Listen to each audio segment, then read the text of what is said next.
C'est un casse-tête qui se dessine en Tunisie. Alors que le pays attend pour mercredi les résultats officiels des législatives, les premières tendances dévoilées ce lundi par l'ISI, l'instance chargée des élections, semblent confirmer les sondages effectués la veille à la sortie des urnes. Donné en tête, le parti islamiste Ennahda, qui avait sitôt fait de revendiquer sa victoire dans la foulée du scrutin. À vrai dire, la victoire n'a pas été simple.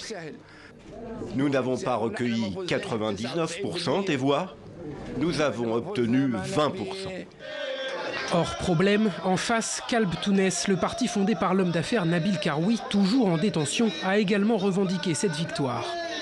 Le pourcentage ne compte pas. Ce qui importe, c'est le nombre de sièges au Parlement. Notre estimation nous donne environ 63 sièges et Ennahda à 55 ou 58. Mais ce ne sont que des estimations non officielles.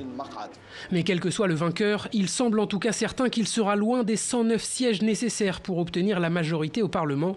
Les négociations pour former le prochain gouvernement s'annoncent donc serrées.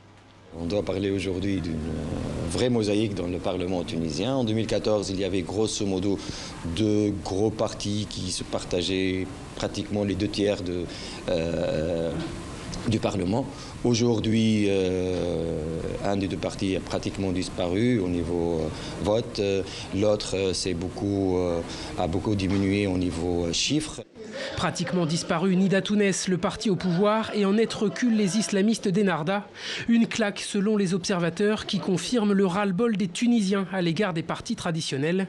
Un ras-le-bol également confirmé cette fois par le taux d'abstention, plus de 58% selon l'ISI.